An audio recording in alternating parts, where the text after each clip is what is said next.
Hey you guys, it's Rachel here with Senza Tempo Cane Corso. No. Where do you think you're going? No.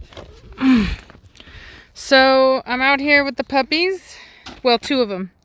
I'm out here with the light mask fawn female and the red female. This here's the red female. She is quite the fiery little girl. Oh God, is that like a bull or something? That's loud. So funny story. Not really. So I ended up having to refund the deposit on the person that had second pick female because they ended up purchasing a male from a different breeder that is a breeding prospect. And I saw that he had bought the dog, and then he was asking questions that made me think that maybe he was thinking of breeding her. Like structural questions, things like that. And I told him I kind of was, testing the waters, and I was like, he asked me about her muzzle length and width, and he asked me basically what about her, what could be better, and I told him. And then I told him, I said, none of that matters because she's just a pet. And he was like, well, I was thinking of showing her. And then I knew right then, I cannot say what his intention was, but what I will say is that people that have the intention of breeding the dog without being honest about wanting to breed the dog will oftentimes claim that they want to show the dog, because in order to show a dog through AKC, you actually need their 3-digit breeder code, which is also called the full registration code, in order to do that. And so once I give that code to somebody, I cannot prevent them from breeding that dog. There's nothing that I can do. And so, and I told him no. I was like, unfortunately, I cannot do that. And I told him why. I told him that AKC rules, not mine, that once they have that number, there's nothing I can do, and that number is required for showing. At which point then he said, well, how can I get approved for breeding? And I knew right then. It was like, no, you can't. He is, he's had Rottweilers before, but not Corso. And there's no reason that a person that has no experience breeding should all of a sudden just want to get into breeding when they can't even critique the dog themselves. They have to ask somebody else to tell them what's wrong with the dog. You know what I mean? Like, you should have at least some basic knowledge, of structure. Oh, come here, girl.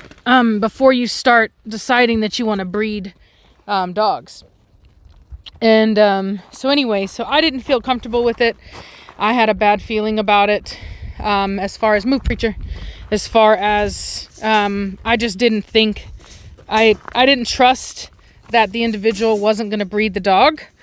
And it's a big issue, is people buying females for breeding purposes and not 100% being honest about it. And I'm not saying that truly was his intention, because I don't know what his intention was.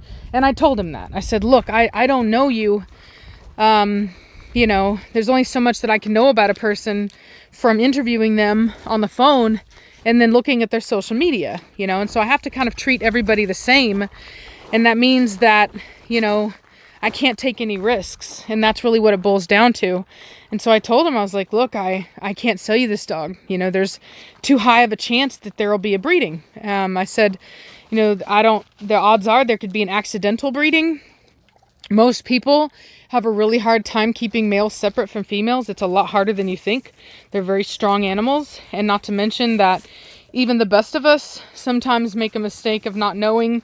We think the female is actually out of season, and in reality, she's not. And so I, I just basically let him know. I was like, look, I can't do it. I was like, I'm more than willing to sell you a male. If you're not trying to breed, then 2 males shouldn't be a problem, because truth be told, males typically do. Preacher, if you don't quit. Males do tend to get along so long as there's not a female in the mix. You know what I mean? As long as there's, and if you have experience. Obviously, he said he had experience. He said he had Rottweilers, as in plural Rottweilers, in the past. And so I thought, okay, maybe, he would be, open to that. And I I have a second pick male spot available on my Preacher Cashmere breeding because the person that had that spot moved over to first pick male on this litter. And so I thought, you know, hey, he'll be happy about that, right? Like everybody wants a Preacher Cashmere puppy, and he didn't want it. And so, you know, just to me, it just didn't seem right. And then on top of it, after I refunded his deposit, I was still kind of feeling, I'm not gonna lie, I was still kind of feeling bad because he seemed to be very excited about getting a puppy out of Blondie, and I thought, well, maybe I'll just look and, you know, see and whatnot. And then I went on he has a Facebook, or pardon me, Instagram page for his dog, his new dog, and I saw that he had a YouTube channel for his dog already. And I have already had experience with somebody buying one of my dogs that started a YouTube channel. It didn't end well, and I am just really cautious about that. It's not that I care if somebody has a YouTube channel and they, you know, if a famous YouTuber wanted to buy one of my dogs, I could care less. But what I don't want is somebody buying one of my dogs strictly to try to use it to get, you know, views on YouTube. And I can't know for sure when somebody's going to try to do that and when they're not. I'm not a psychic, and I don't know why people do what they do, or if they're going to do something or whatever. I have to kind of assume the worst case scenario, because unfortunately, if I don't, then if it does happen, then, you know, it's like one of those, well, you know, you knew better kind of things. And so I have an obligation to protect all my puppies and make sure that they're going to loving homes. And the only homes I want my puppies to go into are people that just want my dogs as pets, that love them. If a breeder wants one of my dogs, and they're a legitimate breeder and they actually have skill in breeding and in identifying correct conformation, then I'm totally fine with it. But the world does not need any more breeders that don't know what they're doing out there. And I'm not trying to add to the numbers of puppies that are being produced by people that don't have the knowledge to be an asset to the breed. And that's really, you know, what it boils down to. So I did refund his deposit, as bad as it felt. I did, like I said, I did offer him a male. That was before I knew about his YouTube channel. I think now I might even second guess that. But especially because of the clickbaity title. Like it wasn't a good title. Like basically he was giving his dog some medication for flight, but the title of the video was testing drugs on my Cane Corso. And I was like, that's not very tasteful. So, and so anyway, because he wasn't testing drugs on his dog, he was just giving his dog trazodone for a flight. You know what I mean? So it didn't give me a good feeling, and I could have very well been wrong on that. I fully admit that I may have I may not have had, you know, like I said, I always have to look at it from the worst possible standpoint, because if in fact it is that, then I need to be prepared for that so that my dogs go to good homes. It's one of the unfortunate realities of being a good breeder, is that you have to be overly cautious with people. You know what I mean? You have to be, in a way, pretty judgmental, because you want to make sure that the animal's going to a good home. Because the problem is, if you're wrong, if you make a bad judgment, then the animal suffers, right? And so that's why I have to be so cautious. And I have on average probably 2 to 3 people that submit applications for my puppies a day. So I am able to really be very decisive on who I sell my puppies to and who I don't.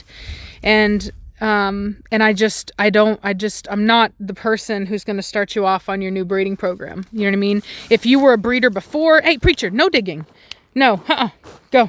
If you were a breeder before and you already know how to breed and you can identify good structure and you're looking at my puppies and you're able to look at them and see what I see, then heck yeah. You know what I mean? If you can be an asset to the breeding program, absolutely. I will be more than happy to help somebody out. But if you can't even identify simple things like a lack of angulation in the rear of a dog, and you need to ask my opinion and you choose off color, then that's a problem. Because this guy, from when they were days old, he knew he wanted the brindle puppy. And I was looking at her too, but as you guys know, I'm very subjective. Even now, I still had a hard time choosing because I'm constantly measuring them up to each other. The brindle female was out pretty quick in because she just didn't measure up for me.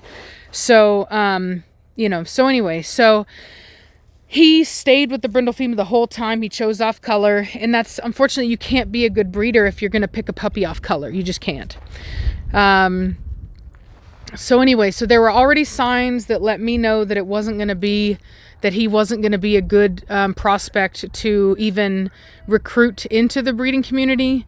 And so, another breeder felt differently. They sold him a breeding male. As long as the breeder feels that male is a good prospect, then they're going to allow him to breed that dog. I personally would never do that, unless I really felt very strongly that the people were going to be good at that, or like, for example, with my male puppy that I sold out of this litter to a person, they have no intention of being a breeder. They just wanted that male, and I made them agree to having all that stuff done because basically I wasn't going to sell him. I liked him. We're talking about Chuck here. I liked him. I wanted to keep him.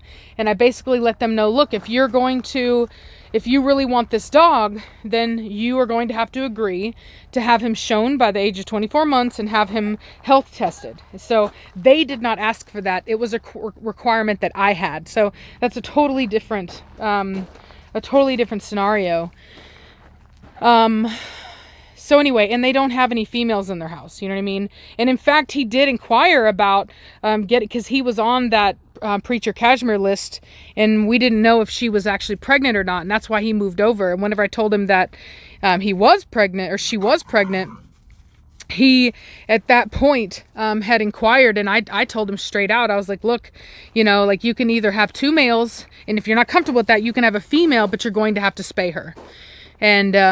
And so he just passed on it, and that was fine by me. So that's just kind of where I am on it. And I even have rules about whenever I do sell a dog like that, as far as like studying the dog out, because as far as I'm concerned, he is sold as a pet, but I own his actual breeding rights. And so it's not to say that they can't stud him out and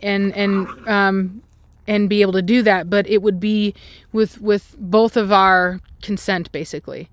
And while that may seem very controlling, it absolutely is. It's meant to be that way because I am not trying to add to the population of puppies that are being produced out there that are not going to be an asset to the breed as a whole. And that is my responsibility as a good breeder, is to ensure that if a Cane Corso is being bred out of my lines, whether it's in my house or not, that it is going to be producing puppies that are going to have a good home and that are going to be healthy and an asset to the community, both in temperament and in health. So that is why I have these rules. I know that it's hard for some people to understand. Some people think it's mean. Some people think it's controlling, and it absolutely is controlling, although it's not meant to be mean. It's meant to be responsible. So there is that. So as it stands, kind of like how I did with my very first litter out of Midnight, or out of Cashmere and Preacher, I'm officially keeping 2 females out of the litter again, and we'll see how they develop. And I'm just kind of get out of that. I'm just kind of getting to know them both and seeing how they are. This little fawn female here, I was a little worried that maybe she was going to be shy, but I just found that she's not. When we brought her out, she's actually very playful, very sweet, very loving, not near as rambunctious as my little red girl here. But anyway, they have their trade-offs. So, but she's a very sweet girl. Very sweet. She's been playing all day. I've been playing tug of war with her, and she's quite the character. And I have named her. So it was just kind of crazy. It just came to me. I named her Nirvana. So Yeah, so this girl, her name is Nirvana. I have not named the little red girl yet, but I'll work on it. I'll figure it out. But as it stands, I have not named her yet. Look at that. You see? Look at her. Oh my gosh.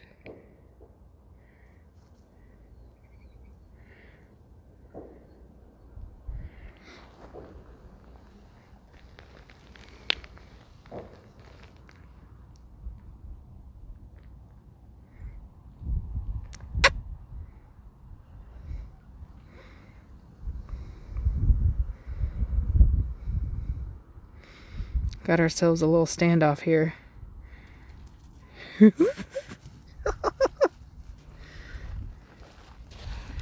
Preacher, really, bro? Slobber in the way. Okay. Yeah, somebody's out there shooting, and Preacher doesn't like it. He's been watching him. Preacher, do you hear that? Do you hear them gunshots? Is there a bird? Do you see a bird? I don't see any birds. I think they got the message last time. What is that, Preacher? What is that? What is that? Ew, literally gross. Slobber on my hand from over there. Yuck.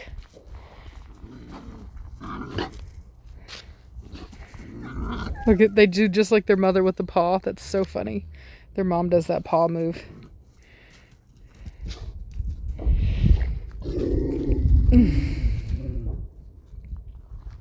Well, you never know, Preacher. You hear them guns? You hear them, Preacher? You never know. You better watch them. You better watch them. You never know.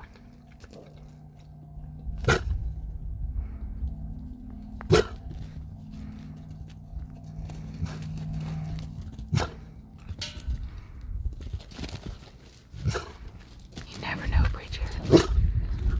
You never know.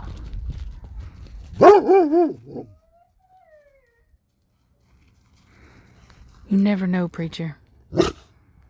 You never know.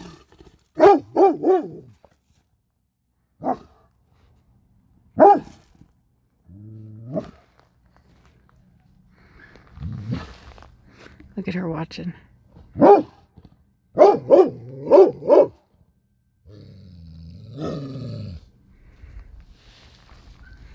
You hear him, Preacher?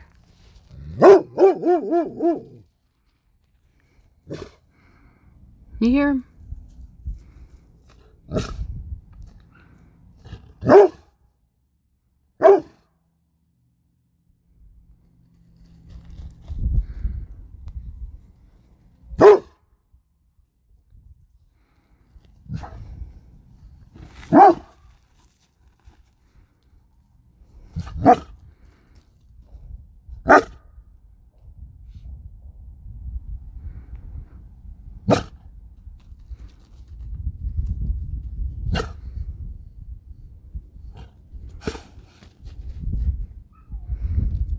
Hey, cutie. Hey, cutie. Here's your baby.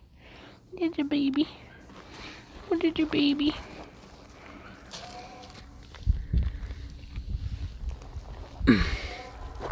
Yeah, there's some kind of cow or bull or something over there hollering. What's that, Preacher? You hear it? You hear that bull? You better hear him. Hey, pretty girl. What is your pretty girl? Would your mama love you? Yeah, mommy loves you. Would your mama love you? Yeah. Would you?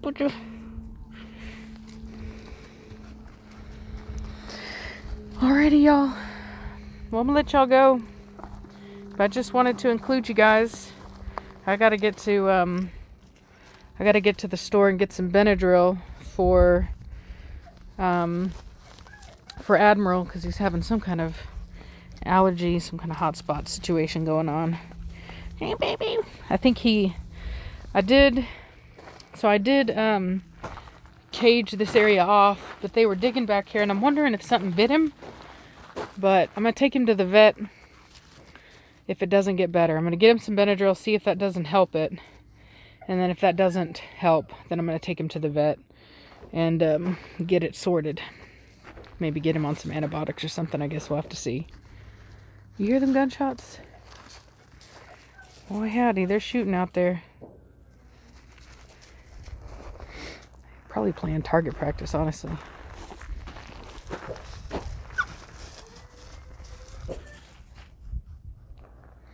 Anyway, but yep, I'm gonna let y'all go. This video's long enough.